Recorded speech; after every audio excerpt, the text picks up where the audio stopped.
जोगी जी खुद ही अपना नाम बदल लिए हैं। पहले वो न भाई अपना नाम का फोटो लगाए। उनका असली नाम क्या है? अजय कुमार बिष्ट। कहीं मुझे कोई जानता है? काम तो कुछ है नहीं, सिर्फ नाम बदल देना है इनको। सामान से मतलब है कि नाम से मतलब है? कोई खरीदार आएगा तो उसको सामान न खरीदना है, नाम देख करके सामान खरीदेगा। अच्छा, फलना आदमी हमारे जात के हैं इसलिए इनका दुकान पर हम खरीदेंगे, फलना आदमी हमारा धर्म का है इसलिए। नाम लिखने के पीछे का उद्देश्य क्या है? ये एकमात्र इनका काम है कि ये नफरती हिंसा पैदा करना। पिछले दिनों जब हिंदू मुसलमान नहीं चला तो अयोध्या, जिसमें हजारों करोड़ रुपए सरकार ने खर्चा किया, इतना बड़ा इवेंट किया, उस अयोध्या में चुनाव ये हार गए, बद्रीनाथ में चुनाव हार गए। तो जनता जब भी मुद्दों पर वोट देगी तो समझ लीजिए कि बीजेपी बाहर हो जाएगी। मोदी जी का चुनाव के दरमियान इंटरव्यू में स्टेटमेंट था कि हम हिंदू मुसलमान न करते हैं न करेंगे, जिस दिन करेंगे उस दिन हम खत्म हो जाएंगे। काहे ना टिकट देते हैं किसी को? रिप्रेजेंटेशन है ना जी, देश का संविधान रिप्रेजेंटेशन देता है, पार्टियां रिप्रेजेंटेशन क्यों नहीं देंगी? प्रतिनिधित्व तो आपको दिया जाना चाहिए ना। तो इससे स्पष्ट दिखता है कि आपके पास मुसलमानों के लिए कोई जगह नहीं है, एनडीए के पास ही कोई जगह नहीं। 22 जुलाई से कांवड़ यात्रा की शुरुआत होने वाली है। यूपी में योगी सरकार ने एक नया फरमान जारी कर दिया है। शुरुआत होती है, मुजफ्फरनगर के एसएसपी कहते हैं कि अब जो कांवड़ यात्री के मार्ग में जितने भी दुकान हैं वो दुकानदार अपना नेम प्लेट अपने दुकान के सामने लगाएंगे। इसको लेके सियासत गर्म है, दिल्ली से लखनऊ तक कह लीजिए। अब बिहार में भी कई लोग बोलने लगे हैं कि ये तुगलकी फरमान है। इसी पे प्रतिक्रिया लेंगे। अजीत कुशवाहा जी हैं, डुमराव से विधायक हैं, तो कैसे देखते हैं इस फरमान को? सर सबसे पहले तो है कि जोगी जी खुद ही अपना नाम बदल लिए हैं। पहले वो न भाई अपना नाम का फोटो लगाए। उनका असली नाम क्या है? अजय कुमार बिष्ट। कहीं मुझे कोई जानता है? तो पहले तो मुख्यमंत्री खुद ही अपना नाम बदल लिया है। पहले मुख्यमंत्री अपना नाम का नेम प्लेट लगाए ना भाई, तब लोगों का नाम प्लेट बने। अरे आप लोग जानबे करते हैं कि इन लोगों की राजनीति तुष्टिकरण की बेवजह कांवड़ यात्रियों के यात्रा से वो लोगों को ये नाम लिख करके दिखाना चाहते हैं कि कौन हिंदू और कौन मुसलमान है। इससे देश में नफरत का भाव पैदा करना चाहते हैं। ये कहीं से भी उचित नहीं है। ये लोगों के बीच में नफरत का भाव क्यों होना चाहिए? क्यों दुकानदारों का नाम होना चाहिए? सामान से मतलब है कि नाम से मतलब है? कोई खरीदार आएगा तो उसको सामान न खरीदना है, नाम देख करके सामान खरीदेगा। अच्छा, फलना आदमी हमारे जात के हैं इसलिए इनका दुकान पर हम खरीदेंगे, फलना आदमी हमारा धर्म का है इसलिए। नाम लिखने के पीछे का उद्देश्य क्या है? कोई उद्देश्य है क्या? ये बिना मतलब का इन लोग का ही काम है। अभी कुछ दिन पहले देखो कि आप लोग उत्तर प्रदेश में शहरों का नाम बदलने का सिलसिला चला। देश भर में इसका ये नाम कर दो, इसका काम तो कुछ है नहीं, सिर्फ नाम बदल देना है इनको। बोल रहे विधि व्यवस्था को व्यवस्थित करने के लिए ये करना होगा। नाम बदलने से कैसे विधि व्यवस्था ठीक होता है भाई? नाम लगा देने से विधि व्यवस्था ठीक होता है?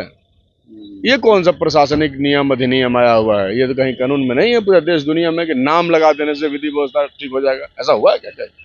ये एकमात्र इनका काम है कि ये नफरती हिंसा पैदा करना चाहते हैं, संप्रदायों के बीचों बीच में नफरत पैदा करना चाहते हैं। ये कहीं से भी उचित नहीं। विश्व हिंदू अधिकारी कहते हैं कि सबका साथ सबका विकास जो हम पहले बोलते थे अब नहीं बोलेंगे। अब अल्पसंख्यक आयोग भी हमारे, प्रकोष्ठ भी हमारे पार्टी में नहीं होनी चाहिए। तो क्या लग रहा है कि फिर से हिंदू मुस्लिम करने का प्रयास कर रही है बीजेपी? फिर से नहीं, वो कंटिन्यूटी में है, वो चल रहा है। ये अल्पसंख्यक मोर्चा बना करके तो मुसलमानों और अल्पसंख्यक समाज को धोखा दे रहे हैं। वो दरअसल अल्पसंख्यक के लिए करते कहाँ कुछ है।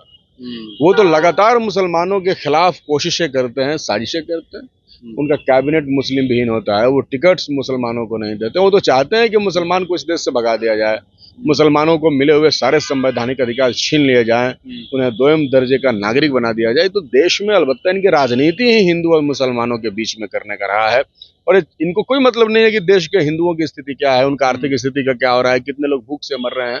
अरे बिहार का स्थिति देख लीजिए, 94 लाख लोग ऐसे हैं जो 6,000 रुपए से कम कमाते हैं। उसमें हमको लगता है कि 90% से ज्यादा हिंदू होंगे, लेकिन उनके जीवन स्तर से कोई मतलब नहीं है। वो हिंदुओं के सामने मुसलमानों को खड़ा करके उनके तमाम मुद्दों को खत्म करके और एक मुश्त राज करना चाहते हैं। यही ये चाहते हैं। हालांकि मोदी जी का चुनाव के दरमियान इंटरव्यू में स्टेटमेंट था कि हम हिंदू मुसलमान न करते हैं न करेंगे, जिस दिन करेंगे उस दिन हम खत्म हो जाएंगे। काहे ना टिकट देते हैं किसी को? रिप्रेजेंटेशन है ना जी, देश का संविधान रिप्रेजेंटेशन देता है, पार्टियां रिप्रेजेंटेशन क्यों नहीं देंगी? अगर अब इस देश के संविधान हर जगह रिजर्वेशन है, हर जगह विधि व्यवस्था है, तो क्यों रिप्रेजेंटेशन नहीं दे रहा मुसलमानों को? प्रतिनिधित्व तो आपको दिया जाना चाहिए ना। तो इससे स्पष्ट दिखता है कि आपके पास मुसलमानों के लिए कोई जगह नहीं है, एनडीए के पास ही कोई जगह नहीं। अच्छा, एक सवाल सर बनता है कि क्या 24 का चुनाव में जिस प्रकार से हिंदू मुस्लिम का एजेंडा उनका नहीं चला, क्या उसको और गति देने की प्रयास कर रही है योगी सरकार, क्योंकि 27 में वहाँ चुनाव भी है और देखिए- पूरी तरह हार हुई है वहाँ पे देखिए बीजेपी इनको की। ठीक से पता है कि अगर हिंदू और मुसलमान में देश की जनता नहीं फंसेगी तो भाजपा के लिए सरकार बनाना क्या, विपक्ष में रहने की भी स्थिति नहीं रहेगी कई सारे राज्यों में। इन्होंने क्या क्या है, किया क्या है, इनका मॉडल क्या डेवलपमेंट का? कोई मॉडल आज तक तो डेवलप नहीं किया। कोई नया कॉलेज बनाए हो, नया अस्पताल बनाए हो, नया विधि व्यवस्था बनाए हो, यहाँ तो कुछ नहीं है। बिहार में देखिए एनडीए की सरकार है, अपराध का जो हालत है, भ्रष्टाचार का जो आलम है, रोज पुल ढह रहा है।